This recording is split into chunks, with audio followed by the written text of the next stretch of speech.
2022년이 되었습니다. 시간은 연속됩니다. 지난 30일이라고 또 2022년 1월 1일 2일 시간은 연속되지만 숫자가 바뀐 것입니다. 그런데 그 숫자로 우리의 인간적인 삶의 흔적이 남게 됩니다. 성경을 보면 사람들의 삶을 나이로 정리한 것을 볼 수 있습니다. 몇 살을 살고 죽었다, 몇 살을 살고 죽었다, 몇 살을 살고 죽었다, 이렇게 해서 사람들의 삶을 나이로서 이렇게 정리를 합니다. 여러분, 하나님이 최초로 만드신 사람이 누구예요? 누구예요? 아담이죠. 하나님이 최초로 만드신 아담이 몇 살까지 살고 죽었어요? 930살 살고 죽었죠. 하나님이 만드신 최초의 사람이 아담인데 그 아담은 930세를 살고 죽었다. 성경에 그렇게 말씀하고 있어요. 창세기 5장 5절 보면 그렇게 나옵니다. 노아의 할아버지 무두셀라는 969세로 가장 장수한 사람이에요. 창세기 5장에 나옵니다. 그리고 무두셀라의 손자가 노아인데 노아는 950세를 살고 죽었습니다.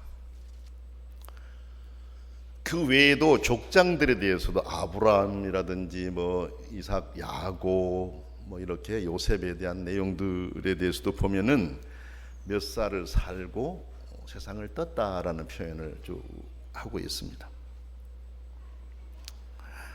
저는 이제 다른 사람들에 대한 나이도 그런데 최초 인간의 나이가 930세다라고 성경에서 딱 정해놓은 걸 보면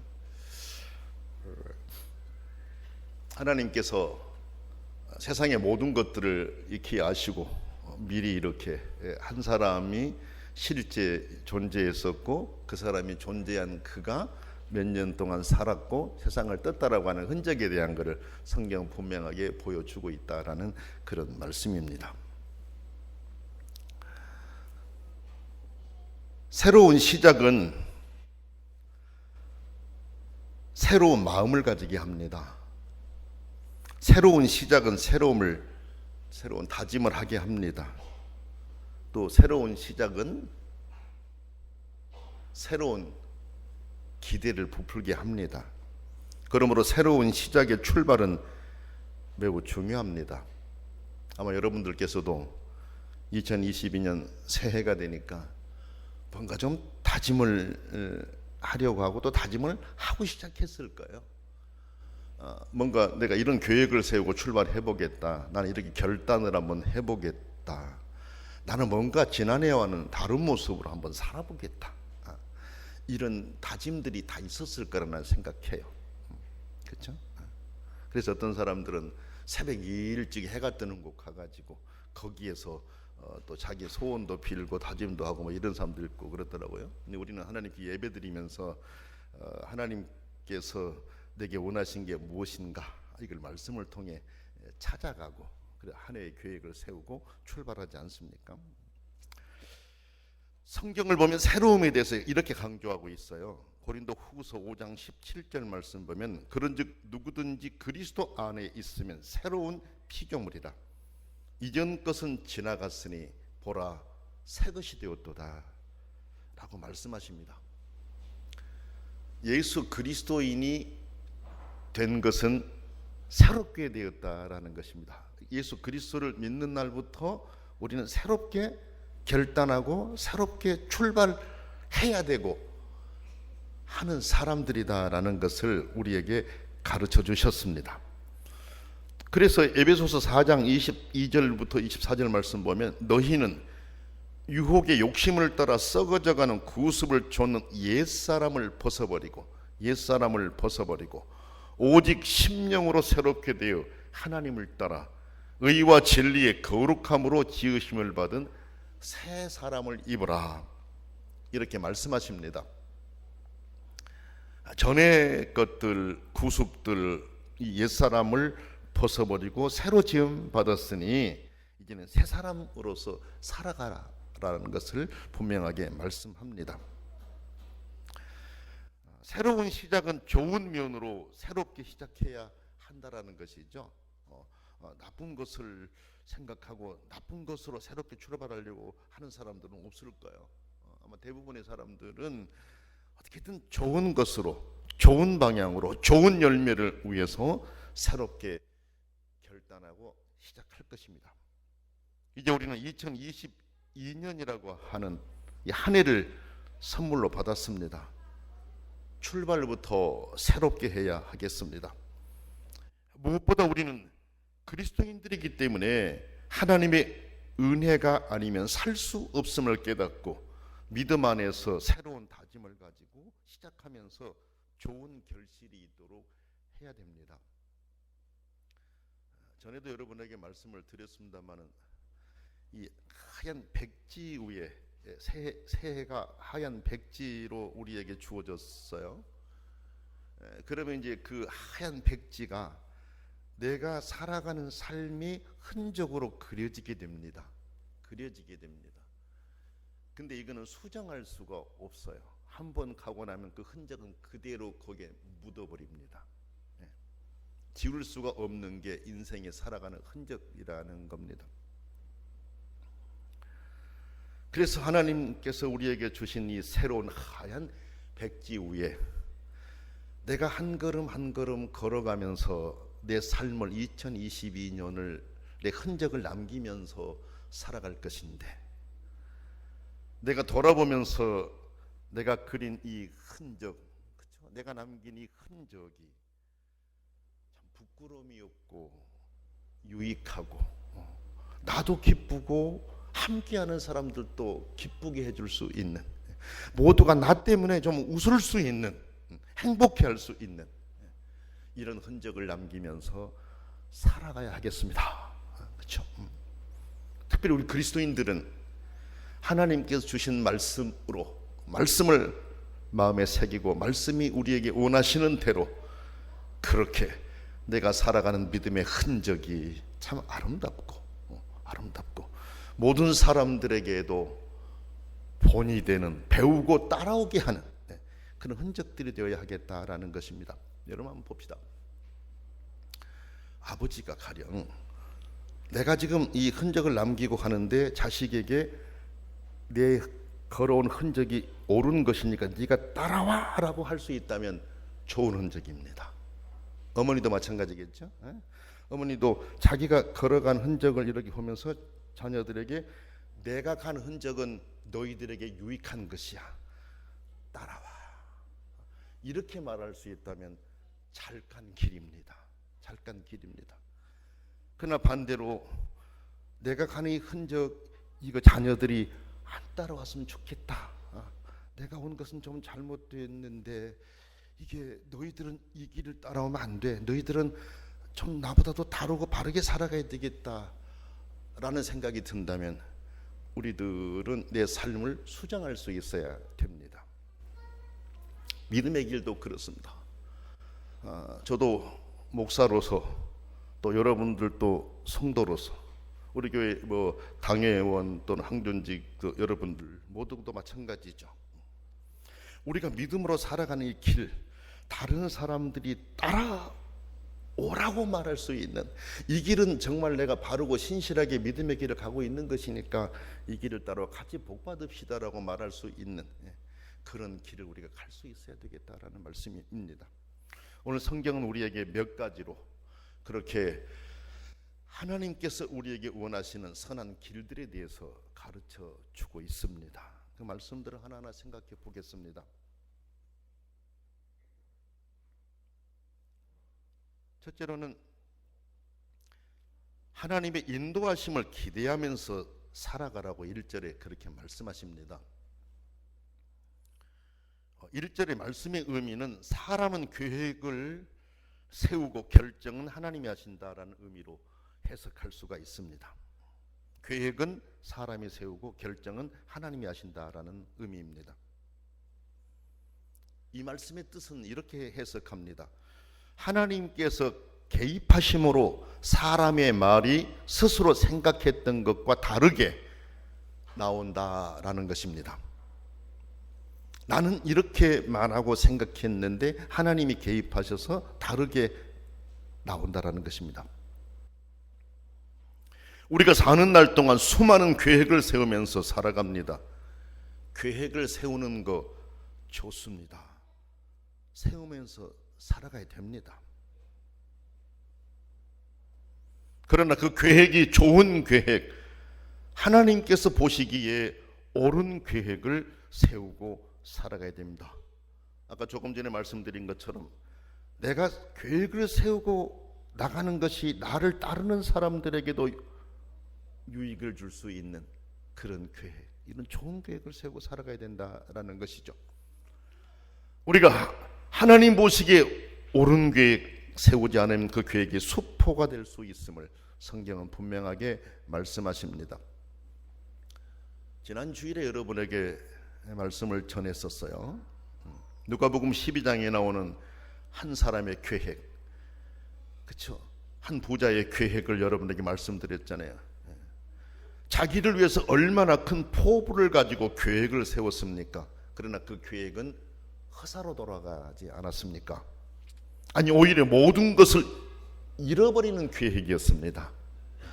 그가 세운 계획이 모든 것을 남겨두고 모두에게 유익을 주는 계획이 아니라 오히려 그 계획이 수포로 돌아갈 뿐만 아니라 모든 것을 잃어버리는 그런 계획이었다라는 것이죠. 그러므로 그리스도인인 우리는 계획을 세울지라도 기도하면서 계획을 세우고, 우리가 세운 계획을 하나님이 기뻐하셔서 선하게 인도하실 수 있도록 선한 계획을 잘 세울 수 있어야 합니다. 시편 19편 14절 말씀을 보게 되면 나의 반석이시요 나의 구속자이신 여호와여, 내 입의 말과 마음의 묵상이 주의 앞에 연락되기를 원하나이다 라고 고백했습니다. 나의 말과 마음의 묵상이 주님 앞에 연락되기를 원합니다라는 고백입니다. 자기 말과 묵상이 만약에 선하고 옳지 않는 것이라면 하나님 그거 하나님께서 받아주시기 원합니다 할 수가 있겠습니까? 못하죠. 적어도 자기의 말과 묵상이 하나님께서 받으시기에 합당한 것이었다라는 것, 그래서 하나님 받아주십시오라고 기도하면서 간구했다라는 걸 알 수가 있습니다. 우리는 새해를 사는 동안 나를 앞세우지 말고 하나님의 인도하심을 기대하면서 하나님의 뜻을 찾으면서 살아가는 그런 한 해가 되도록 합시다. 두 번째로 보니까 하나님께서 인정해 주시는 삶을 살아가라고 하셨어요. 2절 말씀에 그렇게 나옵니다. 사람의 행위가 자기 보기에는 모두 깨끗하여도 여호와는 심령을 감찰하시느니라 그랬습니다. 사람들은 자신의 행동과 그 행동의 동기가 다 바르다고 생각하고 행동에 옮길 것입니다. 만약 여러분 보세요, 나의 행동과 내가 하는 행동의 동기가 나쁘다는 것을 알고 그 일을 시작한다면 매우 옳지 못한 것이죠. 그렇죠? 내가 하는 행동과 내가 시작하는 이 동기가 옳지 않는데 그것을 한다고 했었을 때 이거는 매우 바람직하지 못한 것이죠. 그러므로 사람들은 일반적으로 자기의 생각이 옳다고 생각하기에 어떤 일을 행하게 됩니다.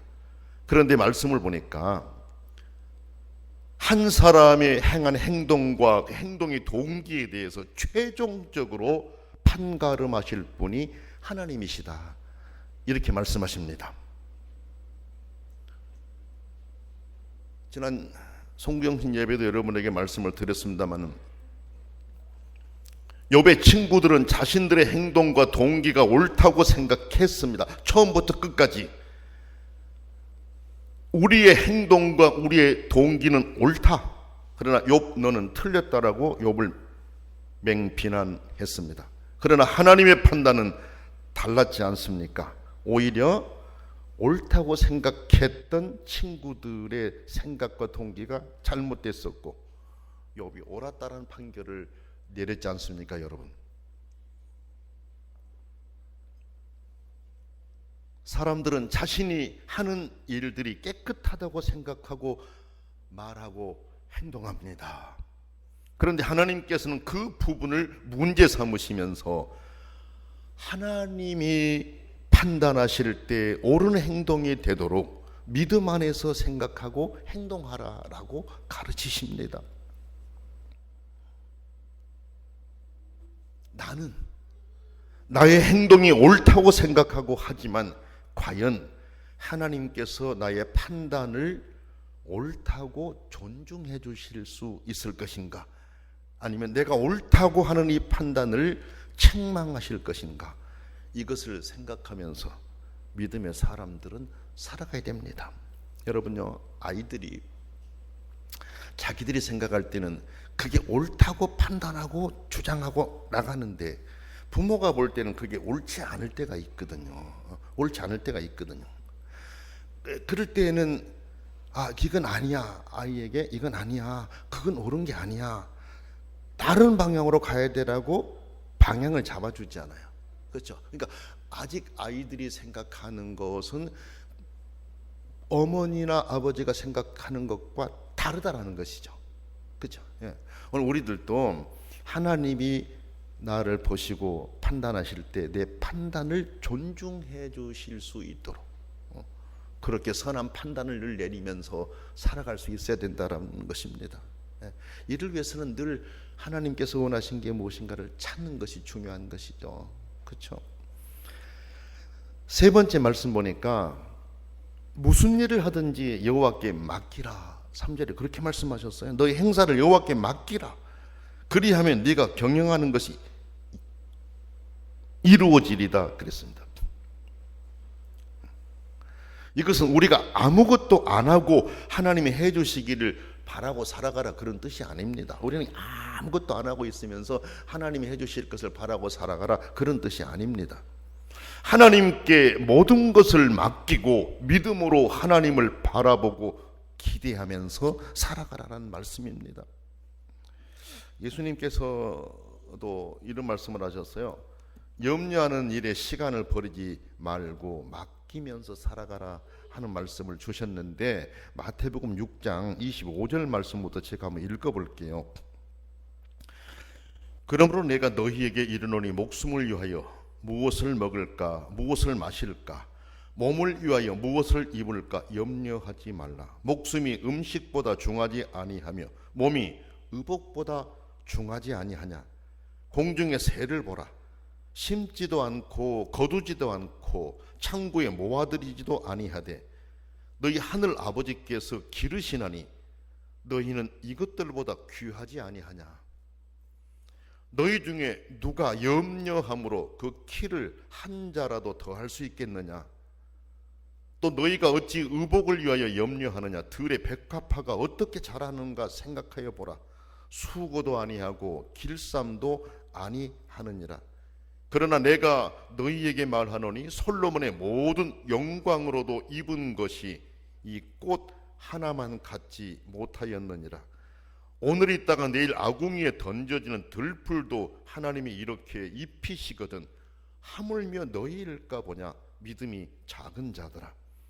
그러므로 염려하여 이르기를 무엇을 먹을까 무엇을 마실까 무엇을 입을까 하지 말라. 이렇게 말씀하셨습니다. 염려하는 일에 시간을 버리지 말고 맡기면서 살아가라 하는 말씀입니다. 여러분, 당장 눈앞의 일인데 염려하지 않는다라는 거, 이건 쉬운 일이 아닙니다. 당장 눈앞에 문제가 있는데 염려하지 않고 맡긴다라는 거 쉽지 않습니다. 그렇다면 성경에서는 그거죠. 그래, 염려해서 해결될 게 있냐라는 말씀입니다. 염려를 안 하면은 당장 어떻게 사느냐? 그러면 염려해서 해결될 게 있느냐? 그러니 맡기라. 모든 것을 하시는 하나님께 맡기고 나에게 맡기라라고 말씀하신 것입니다. 하나님을 믿는 사람들은 하나님께 맡기고 먼저 하나님이 기뻐하신 일을 생각하며 사는 지혜를 가져야 합니다. 그 뒤에 보니까 6장 33절에 마태복음, 너희는 먼저 그의 나라와 그의 의를 구하라. 그리하면 이 모든 것을 너희에게 더하시리라. 이렇게 말씀하십니다. 지난 송구영신 예배 때 여러분들에게 말씀을 전했던 시편의 말씀도 보면 62편 8절 말씀이었죠. 어떤 일을 당하든지 너희는 하나님을 믿어라. 마음에 있는 걱정일랑 하나님께 쏟아놓아라. 하나님께 쏟아놓아라. 하나님은 우리의 피난처시다 라고 말씀하셨지 않습니까? 너희는 하나님을 믿어라. 마음에 있는 걱정일랑 하나님께 쏟아놓아라. 하나님께 쏟아놓고 하나님을 믿어라. 하나님은 우리의 피난처시다 라고 분명하게 말씀하셨습니다. 성도 여러분, 한 해를 사는 동안 하나님께 우리의 마음을 쏟아놓고 여호와 하나님께 맡기고 살아가는 그런 성도들이 되라고 하십니다. 왜? 하나님께서 이루실 분이시기 때문에 그렇습니다. 네 번째 말씀 보니까 여호와를 기쁘시게 하는 생활을 하라. 7절에 그렇게 말씀하고 계십니다. 사람의 행위가 여호와를 기쁘시게 하면 그 사람의 원수라도 그와 더불어 화목하게 하시느니라 그랬어요. 우리가 믿음의 길을 가는 동안 내가 하는 행동이 옳은가 아닌가를 판별하기 어려울 때가 참 많지요. 그럴 때는 분명한 기준이 있습니다. 그 일을 하나님이 기뻐하실 것인가 아니면 하나님이 기뻐하지 않을 것인가를 생각하면 됩니다. 하나님이 기뻐하실 일이 아니라고 생각하면 그만두는 것이 내가 살 길입니다. 그것이 나에게 유익입니다. 그렇지 않고 계속하는 것은 교만한 자의 모습이라고 했어요. 하나님께서는 교만한 자를 미워하신다. 5절에 그렇게 말씀하십니다. 여러분, 그런데 그 4절을 말씀을 한번 보시게 되면 악인도 악한 날에 적당하게 하셨다. 이 말씀을 이렇게 여러분, 악한 날은 벌 받는 날을 말합니다. 벌 받는 날. 그러니까 악인도 악한 날에 적당하게 하셨다라고 하는 것은 벌 받는 날이죠. 악인들이 벌 받는 날을 설명하신 것입니다. 우리 마음이 교만해지게 되면 그거를 바꾸기가 어렵습니다. 왜 교만해지냐면은 이거는 내가 하는 것이 옳다라고 하는 것이 딱 굳어져 버리기 때문에 그러거든요. 그럼 이 생각이 굳어져 버린 걸 바꾼 건 진짜 어렵습니다. 아이들도 3살 먹은 버릇이 여든 간다고 하잖아요. 3살에 한번 굳어져 버리면 그 바꾸기가 어렵다라는 건데, 우리 생각 안에 이게 잘못되고 옳지 않는 것인데도 이거를 바꾸고 내려놓는다라는 거 아주 어렵다라는 것이죠. 그렇죠? 그러나 우리는 하나님이 기뻐하신 일을 위해서, 여러분, 하나님이 기뻐하신다는 얘기는 모두가 함께 기뻐할 수 있는 일이지 않습니까? 그렇다면 그것을 위해서 나를 고치고 바꾸면서 여호와를 기쁘시게 하는 생활을 해야 돼요. 하나님이 기뻐하시는 생활은 공의를 행하는 일이다라고 했어요. 정당하고 공평한 마음을 가지고 살아가는 자세를 말합니다. 이 세상은 이런 자세가 필요합니다. 정당하고 정의롭고 공평한 생각을 가지고 살아가는 거 어렵습니다. 그러나 오늘 우리들은 그리스도인으로서 우리부터 그렇게 실천하면서 하나님이 기뻐하시는 그런 삶을 살아갈 수 있어야 하겠습니다. 그리고 우리는 더더군다나 그리스도인들이기 때문에 함께하는 사람들, 세상이 하나님이 기뻐하시는 삶을 살아갈 수 있도록 함께 기도드리며 나가야 됩니다. 그런데 이런 생활은 믿음이 있어야 가능하다라고 성경은 우리에게 딱 알려주었어요. 믿음이 없이 하나님 기쁘시게 할 수 없다라고 분명하게 딱 못을 박아놨어요. 그렇죠? 히브리서 11장 6절 아닙니까? 믿음이 없이는 기쁘시게 못한다. 하나님께 나아가는 자는 반드시 그가 계신 것과 그가 자기를 찾는 자들의 상 주신 이심을 믿어야 한다라고 말씀하셨어요. 믿음이 있어야 하나님을 기쁘시게 해요. 그렇죠? 하나님은 상 주신다라는 거, 하나님은 살아계신다라고 하는 믿음이 있을 때 우리들은 하나님께서 원하신 모습으로 살아갈 수가 있어요. 이제는 우리가 다 믿음 생활을 하고 있지만 하나님이 살아계신다라고 하는 것을 확실히 믿는 사람은 그리 많지가 않아요. 그래, 믿기는 믿는데 진짜 살아계실까? 이런 생각을 가진 성도들이 많습니다. 우리는 정말 하나님은 살아계신다라고 하는 확고한 믿음이 있어야 되고, 그 살아계신 하나님은 내 삶을 평가하고 계신다라는 믿음이 우리 안에 있어야 돼. 그렇죠? 그래서 그 믿음으로 하나님을 기쁘시게 하면서 살아야 돼요.